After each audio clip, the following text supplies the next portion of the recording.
The Middle East is on the edge. Diplomacy has stalled. Tensions are rising, and the United States military machine is already in motion. This is not a drill. This is what a full-scale military buildup looks like, from the hangars of Fort Bragg to the burning desert of Qatar. This is the story of steel, speed, and soldiers on standby. It began with a decision made at the highest levels of the United States government. Iran was weeks away, possibly days, from crossing the nuclear threshold. Intelligence reports confirmed it. Satellite imagery confirmed it. The window to act was closing fast. The order was given. B-2 Spirit stealth bombers, the most advanced aircraft ever built, lifted off from undisclosed locations and disappeared into the night sky. Flying at altitude, invisible to radar, they crossed international airspace without a single intercept attempt. The strikes hit their targets with precision. Iran's nuclear development program was set back significantly. The bombs found their marks. But a strike is never just a strike. Every action in the Middle East sends a shockwave through the region, and Washington knew that Iran's response would come, in one form or another. So even as the bombers returned to base, a second operation was already underway. Not an offensive one, a defensive one. America was moving its forces into position. Al Udeid Air Base in Qatar is the largest United States military installation in the entire Middle East. On any normal day, it is a busy, powerful facility, but these are not normal days. Full combat readiness has been ordered across the base. Every aircraft fueled, every soldier briefed, every system checked and double-checked. The first units to arrive were elements of the 82nd Airborne Division, the Rapid Deployment Brigade. These are America's quick reaction force. When a crisis erupts anywhere in the world, these are the soldiers who move first.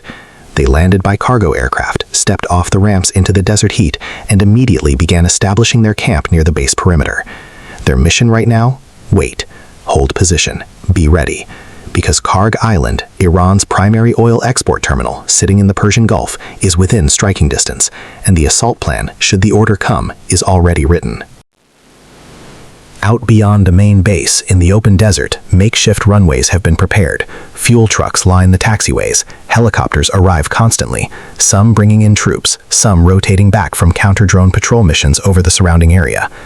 The moment a helicopter touches down, the fuel crew is already moving. Hoses connected, pumps running. The aircraft refuels in minutes, lifts off, and returns to its mission. Speed is everything out here. There is no time to waste. Back in the United States, at Fort Bragg, North Carolina, the second wave of the deployment is being loaded. C-17 Globemaster transport aircraft, the workhorses of the American military, sit on the tarmac with their rear cargo ramps lowered, and what is being driven into them is a statement of intent. M1 Abrams main battle tanks, 70 tons of steel and firepower, driven up the loading ramps one at a time. Inside the cargo hold, they barely fit, but fit they do. Behind the tanks come military tow vehicles, fuel tankers, HIMARS rocket launcher systems, mobile, precise, and capable of striking targets dozens of miles away. Armored personnel carriers, combat support vehicles. Everything a fighting force needs to not just arrive, but to dominate. Inside each C-17, loadmasters take over. Every vehicle is anchored to the cargo floor with heavy steel chains, front, rear, both sides, run through tie-down rings and pulled tight with turnbuckles. Nothing moves. Nothing can afford to move. A tank shifting even slightly during turbulence on a 14-hour transatlantic flight could be catastrophic. Every chain is checked by hand, every lock inspected. Then the ramp closes. One by one, the C-17s taxi to the runway, heavy with their loads, and climb into the sky heading east. 14 hours later, they descend into Qatar. The ramps drop. The offloading begins immediately. HIMARS vehicles roll off first, heading directly to pre-assigned firing positions along the base perimeter and the coastline, within range of Kharg Island across the water. Armored vehicles take up defensive positions at the gates, along the fence line, near the command centers, the fuel depots, the ammunition storage areas. The base is transforming. What was a military installation is becoming a forward operating base ready for combat. The machines are only part of the story. The people behind them are the other part. At the camp outside the perimeter wire, the soldiers who arrived on the early flights are building their temporary home. Tents go up in rows across the sand, staked into the ground against the desert wind. Sleeping bags unrolled inside, personal gear stacked at the foot of each position. It is not comfortable. It is not meant to be. These soldiers are not here to rest. They are here to be ready. Once the camp is standing, the first briefing takes place. An officer addresses the assembled troops. He runs through the alert procedures, what happens the moment the alarm sounds, which unit moves where, which vehicle each soldier mounts, the exact sequence of actions from alarm to full deployment. Every soldier listens, every soldier memorizes, because when the order comes, there will be no time for questions. After the briefing, the soldiers turn to their weapons. Wooden crates are cracked open, belts of machine gun ammunition are pulled out and inspected, each round and each link checked for damage or corrosion. The belts are loaded into M240 and M2 heavy machine guns mounted on armored vehicles. Gunners cycle the actions, confirm smooth feeding, and lock the weapons into their turret mounts. Rifle squads load their M4 carbines, fill magazines, and stow them in the pouches of their plate carriers.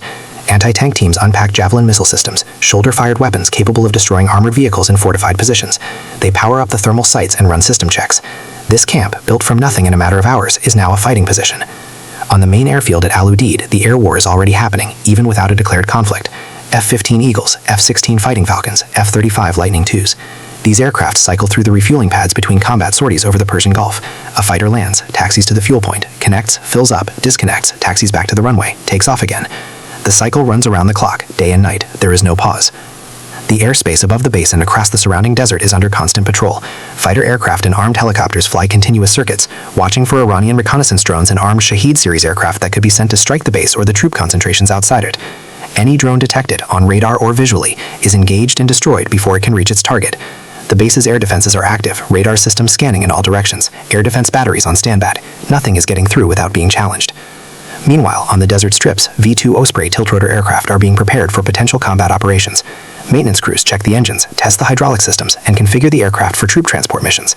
If the order comes to take Kharg Island, these Ospreys will carry paratroopers across the Persian Gulf and deliver them directly onto the target.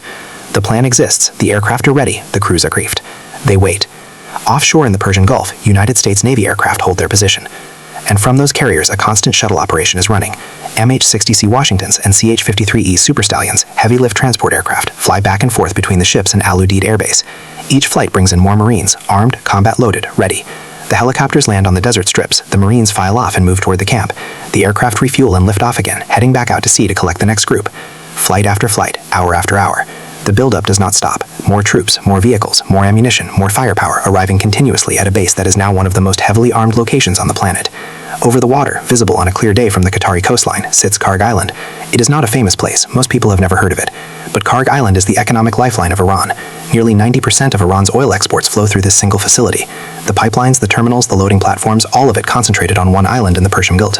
If Kharg Island stops functioning, Iran's oil revenue stops. And without that revenue, the entire apparatus of the Iranian state, its military, its proxy networks, its weapons programs, begins to starve. The HIMARS systems now positioned along the Qatari coastline are within range. The paratroopers camped outside Al Udeid are briefed on the assault plan. The Ospreys are ready to fly.